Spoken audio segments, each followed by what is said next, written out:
Corona काल रे भी बदमाशी छाड़ुनी चीन सामना को आसुछि पुणी चालाकी निज विस्तारवादी चिंताधारा को आगेबार लगी चीन एथर अमेरिका को बर्बाद करने को नुआ योजना प्रस्तुत करिछि चीन अमेरिकार गुआम द्वीपर जवाब रे प्रशांत महासागर रे सैन्य आड्डा प्रस्तुत करुछि चीन बड़ कथा हेउछि प्रशांत महासागर किरिबाती जो दृश्य सामना को आसुछि ताहा अति भयंकर देखंतु कि भली अहंकार भरा मन नहीं किरिबासी माटी पाद देइछंती चीन रो राजदूत जहा दर्शाउछि सेमानक निज चिंताधारा और दुनिया सामना रे खोली देइछि तार मुखा हेले से देखा जाउछि जहा चकमा देवा को चेष्टा करुछि चीन से दुनियार सबुठारु शक्तिशाली राष्ट्र ए रिपोर्ट देखंतु।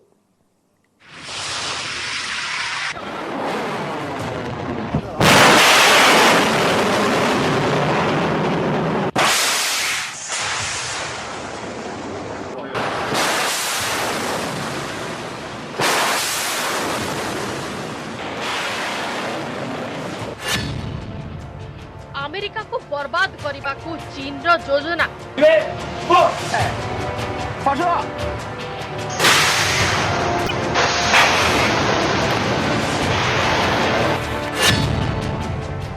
प्रशांत महासागर रे सैन्य आड्डा तैयारी करने को प्रयास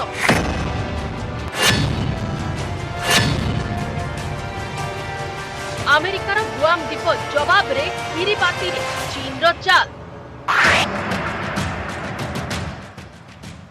चीन रो चाल को बुझिबा पाई आपण को ए दृश्य को भलो भाबे बुझिबा को पड़िबो।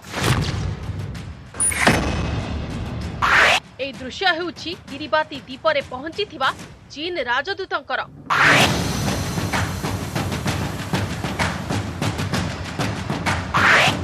प्रशांत महासागर रे द्वीप रे चीन राजदूतंक विमान जेमिति अवतरण कला तांको पाई मनीषंकु रेड कार्पेट भली माटी रे बिछाई दिया गला आउ ए लोकंक पिठी ऊपर चलुछंती चीन रो राजदूत तांग सोनगेक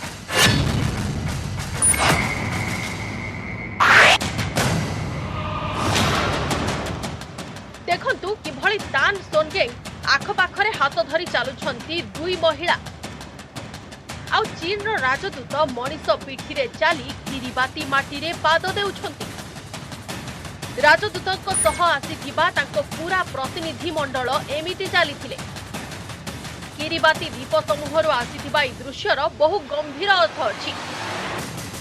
किरिबास के लोगों की पीठ पर इस तरह से चीन के राजदूत के चलने की तस्वीरें दुनिया भर में देखी जा रही है और इसकी सब जगह आलोचना हो रही है।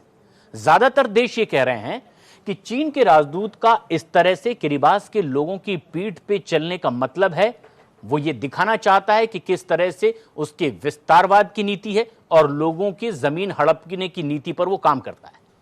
लेकिन इसका एक बड़ा मतलब यह भी निकाला जा रहा है कि ये किरिबास के लोगों की पीठ पर पैर नहीं बल्कि अमेरिका के सिर पर पैर रखना चाहता है और इसीलिए इस कोरोना काल में भी बेहद गुपचुप तरीके से चीन ने किरिबास में अपना दूतावास भी खोल लिया है। किरिबाती एक स्वाधीन देश एठिकार जनसंख्या प्राय 1.5 लाख एई देशर राष्ट्रपति टेनेटी ममाऊ को करज जाल रे बांधी देछि चीन प्रकृत रे चीन किछि दिन मध्यरे किरिबाती को अरब अरब डॉलर रो करज देछि कोरोना समय रे मास्क पीपीई किट मध्य किरिबाती पठाइछि एही समय रे कोरोना आक्रांतक पई वेंटिलेटर मध्य पठाइछि आ जून 2020 रे खोलिछि निज दूतावास चीन ए द्वीप जरिया रे प्रशांत महासागर रे बढ़ाइबा को चाहूछि निज दबदबा वर्तमान सुधा चीन दक्षिण चीन सागर हेनान द्वीप रे निजर सबुठारु बड़ सैन्य आड्डा तैयारी करी ए इलाका रे निज मनमानी करबा को प्रयास करुछि।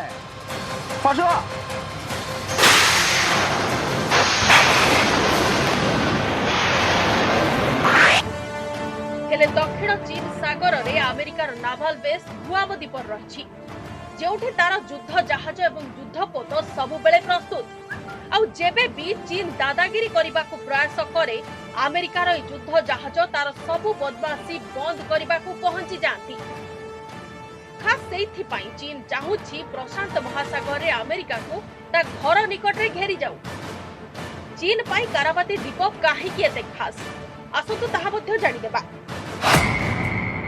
किरिबाती द्वीप प्रशांत महासागर रे अमेरिका निकट रे अवस्थित किरिबाती द्वीपरु अमेरिकान समोआ द्वीपर दूरता मात्र 2300 किलोमीटर।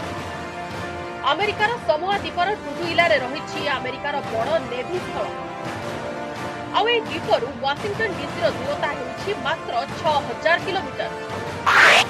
यार अर्थ है जदि चीन एई द्वीपरे निज युद्ध जहाज युद्धपोत और बोमा वर्षणकारी विमान नियोजित कर दिए ताहले अमेरिका पई बढ़िजिव विपद।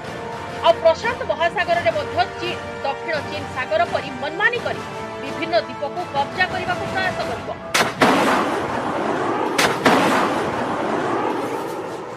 कोरोना वायरस और साउथ चाइना सी को लेकर अमेरिका और चीन के बीच तनातनी बढ़ती जा रही है। अमेरिका इस बात का पहले ही ऐलान कर चुका है कि चीन को जवाब देने के लिए अब एशिया में अपने सैन्य ठिकानों को वो बढ़ाएगा, अपनी सेनाओं को बढ़ाएगा।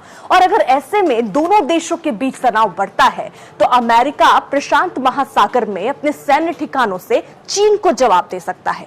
और इसलिए चीन अमेरिका को ब्लॉक करने के लिए प्रशांत महासागर के किरिबास में सैन्य ठिकाना बनाने में जुटा है। चीन रो विस्तारवादी नीति 1980 दशक जारी रही। निज पड़ोसी इलाका को कब्जा करने सह एबे तार नजर समुद्र व्यवसाय रास्ता और सैन्य ठिकाना उपरे। 2006 रे जेतेबेले बेन जियाबाओ चीन रो राष्ट्रपति थिले सेबे किरिबाती रे पाद जमाइबा को चेष्टा करुछि चीन। और शेष में 14 वर्ष पर से किरिबाती रे पाद देबा को सफल होइछि। किरिबाती रे पाद रखिबा पछरे रहिछि चीन रो सबुठारु बड़ भय। ताहा हैला अमेरिका नौसेनार गुआम द्वीपरे बड़ नाभाल बेस। कारण गुआम द्वीपरे नियोजित अमेरिका युद्ध जहाज और मिसाइल रो मुह चीन आड़कू कर दैछंती Trump. Bureau report news 18 Odia.